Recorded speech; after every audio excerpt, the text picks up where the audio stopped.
प्रथम स्कंद 10वां अध्याय। श्री कृष्ण का द्वारिका गमन।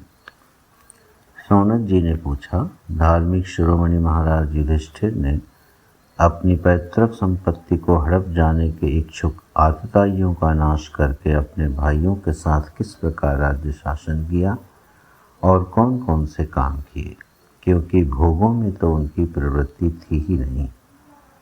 सूत जी कहते हैं, संपूर्ण सृष्टि को उज्जीवित करने वाले भगवान श्रीहरि परस्पर की कलहाग्नि से दग्ध कुरुवंश को पुनः अंकुरित कर और युधिष्ठिर को उनके राज्य सिंहासन पर बैठाकर बहुत प्रसन्न हुए। भीष्म पितामह और भगवान श्री कृष्ण के उपदेशों के श्रवण से उनके अंतःकरण में विज्ञान का उदय हुआ और भ्रांति मिट गई। भगवान के आश्रय में रहकर वे समुद्र पर्यंत सारी पृथ्वी का इंद्र के समान शासन करने लगे। भीमसेन आदि उनके भाई पूर्ण रूप से उनकी आज्ञाओं का पालन करते थे। युधिष्ठिर के राज्य में आवश्यकता अनुसार यथेष्ट वर्षा होती थी। पृथ्वी में समस्त अभीष्ट वस्तुएं पैदा होती थीं। बड़े बड़े थनों वाली बहुत सी गौएं प्रसन्न रहकर गौशालाओं को दूध से सींचती रहती थीं। नदियाँ, समुद्र, पर्वत, वनस्पति, लताएं और औषधियाँ प्रत्येक ऋतु में यथेष्ट रूप से अपनी अपनी वस्तुएं राजा को देती थीं। अजातशत्रु महाराज युधिष्ठिर के राज्य में किसी प्राणी को कभी भी आदि, व्याधि अथवा दैविक, भौतिक और आत्मिक क्लेश नहीं होते थे। अपने बंधुओं का शोक मिटाने के लिए और अपनी बहन सुभद्रा की प्रसन्नता के लिए भगवान श्री कृष्ण कई महीनों तक हस्तिनापुर में ही रहे। फिर जब उन्होंने राजा युधिष्ठिर से द्वारका जाने की अनुमति मांगी, तब राजा ने उन्हें अपने हृदय से लगाकर स्वीकृति दे दी। भगवान उनको प्रणाम करके रथ पर सवार हुए। कुछ लोगों ने उनका आलिंगन किया और कुछ लोगों ने प्रणाम। उस समय सुभद्रा, द्रौपदी, कुंती, उत्तरा, गांधारी, धृतराष्ट्र, युयुत्सु, कृपाचार्य, नकुल, सहदेव, भीमसेन, धौम्य और सत्यवती आदि सब मूर्छित से हो गए। वे सारंगपाणी श्री कृष्ण भगवान का विरह नहीं सह सके। भगवत भक्त सत्पुरुषों के संग से जिसका दुस्संग छूट गया है, वह विचारशील पुरुष भगवान के मधुर मनोहर सुयश को एक बार भी सुन लेने पर फिर उसे छोड़ने की कल्पना भी नहीं करता। उन्हीं भगवान के दर्शन तथा स्पर्श से, उनके साथ आलाप करने से तथा साथ ही साथ सोने, बैठने, उठने और भोजन करने से जिनका संपूर्ण हृदय उन्हें समर्पित हो चुका था, वे पांडव भला उनका विरह कैसे सह सकते थे। उनका चित्त द्रवित हो रहा था। वे सब निर्निमेष नेत्रों से भगवान को देखते हुए स्नेह बंधन से बंध कर जहाँ तहाँ दौड़ रहे थे। भगवान श्री कृष्ण के घर से चलते समय उनके बंधुओं की स्त्रियों के नेत्रों में उत्कंठावश उमड़ते हुए आंसुओं से भर आए, परंतु इस भय से कि कहीं यात्रा के समय अशकुन न हो जाए, उन्होंने बड़ी कठिनाई से उन्हें रोक लिया। भगवान के प्रस्थान के समय मृदंग, शंख, भेरी, वीणा, ढोल, नरसिंगे, धुंधुरी, नगारे, घंटे और दुंदुभी आदि बाजे बजने लगे। भगवान के दर्शन की लालसा से कुरुवंश की स्त्रियां अटारियों पर चढ़ गईं और प्रेम, लज्जा एवं मुस्कान से युक्त चितवन से भगवान को देखती हुई उन पर पुष्पों की वर्षा करने लगीं। उस समय भगवान के प्रिय सखा घुंघराले बालों वाले अर्जुन ने अपने प्रियतम श्री कृष्ण का वह श्वेत क्षत्र, जिसमें मोतियों की झालर लटक रही थी और जिसका डंडा रत्नों का बना हुआ था, अपने हाथ में ले लिया। उद्धव और सात्विकी बड़े विचित्र चमन डुलाने लगे। मार्ग में भगवान श्री कृष्ण पर चारों ओर से पुष्पों की वर्षा हो रही थी। बड़ी ही मधुर झांकी थी। जहाँ तहाँ ब्राह्मणों के दिए हुए सत्य आशीर्वाद सुनाई पड़ रहे थे।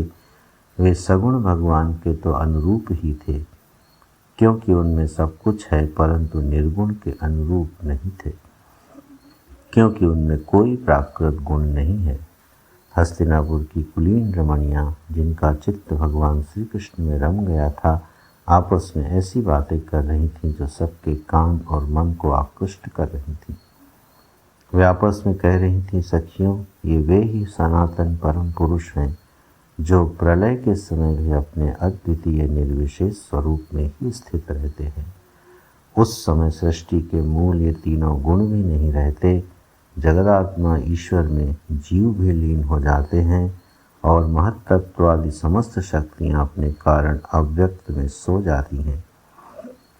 उन्होंने ही फिर अपने नाम रूप रहित स्वरूप में नाम रूप के निर्माण की इच्छा की तथा अपनी काल शक्ति से प्रेरित प्रकृति का, जो कि उनके अंशभूत जीवों को मोहित कर लेती है और सृष्टि की रचना में प्रवृत्त रहती है, अनुसरण किया और व्यवहार के लिए वेद आदि शास्त्रों की रचना की।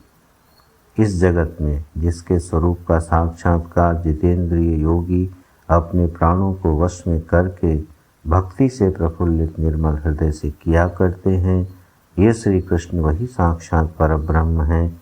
वास्तव में इन्हीं की भक्ति से अंतःकरण की पूर्ण शुद्धि हो सकती है, योग आदि के द्वारा नहीं।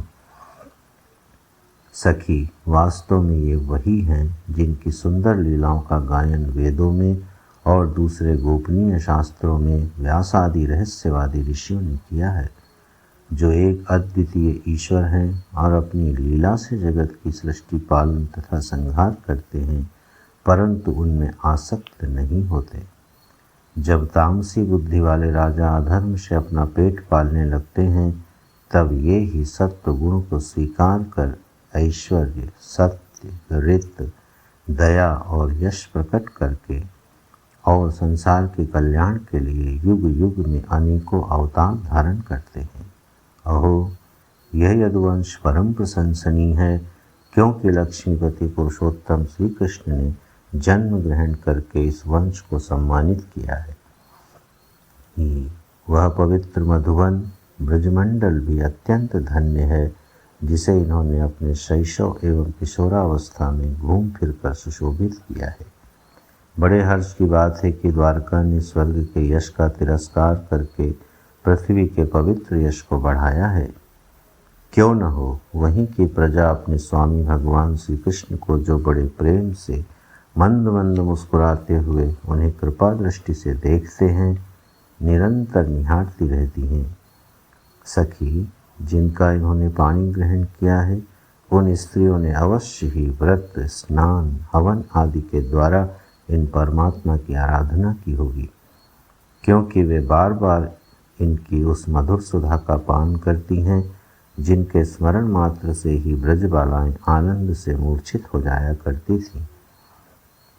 ये स्वयंवर में शिशुपाल आदि मत वाले राजाओं का मान मर्दन करके जिनको अपने बाहुबल से हर लाए थे तथा जिनके पुत्र प्रद्युम्न, सांब, आम्ब आदि हैं, वे रुक्मिणी आदि 8 पटरानियाँ और भौमासुर को मारकर लाई हुई जो उनकी हजारों अन्य पत्नियाँ हैं, वे वास्तव में धन्य हैं, क्योंकि इन सभी ने स्वतंत्रता और पवित्रता से रहित स्त्री जीवन को पवित्र और उज्ज्वल बना दिया है। इनकी महिमा का वर्णन कोई क्या करे। इनके स्वामी साक्षात कमल नयन भगवान श्री कृष्ण हैं, जो नाना प्रकार की प्रिय चेष्टाओं तथा पारिजात आदि प्रिय वस्तुओं की भेंट से इनके हृदय में प्रेम एवं आनंद की अभिवृद्धि करते हुए कभी एक क्षण के लिए भी इन्हें छोड़कर दूसरी जगह नहीं जाते। हस्तिनापुर की स्त्रियां इस प्रकार बातचीत कर ही रही थीं कि भगवान श्री कृष्ण मंद मंद मुस्कान और प्रेमपूर्ण चितवन से उनका अभिनंदन करते हुए वहां से विदा हो गए। अजातशत्रु युधिष्ठिर ने भगवान श्री कृष्ण की रक्षा के लिए हाथी, घोड़े, रथ और पैदल सेना उनके साथ कर दी। उन्हें स्नेहवश शंका हो आई थी कि कहीं रास्ते में शत्रु इन पर आक्रमण न कर दे। सुदृढ़ प्रेम के कारण कुरुवंशी पांडव भगवान के साथ बहुत दूर तक चले गए। वे लोग उस समय भावी विरह से व्याकुल हो रहे थे। भगवान श्री कृष्ण ने उन्हें बहुत आग्रह करके विदा किया और सात्यकी, उद्धव आदि प्रेमी मित्रों के साथ द्वारिका की यात्रा की। शौनक जी वे कुरुजांगल, पांचाल, शूरसेन, यमुना के तटवर्ती प्रदेश ब्रह्मावर्त, कुरुक्षेत्र, मत्स्य, सारस्वत और मरुधन्य देश को पार करके सौवीर और आभीर देश के पश्चिम आनर्त देश में आए। कुछ समय अधिक चलने के कारण भगवान के रथ के घोड़े कुछ थक से गए थे।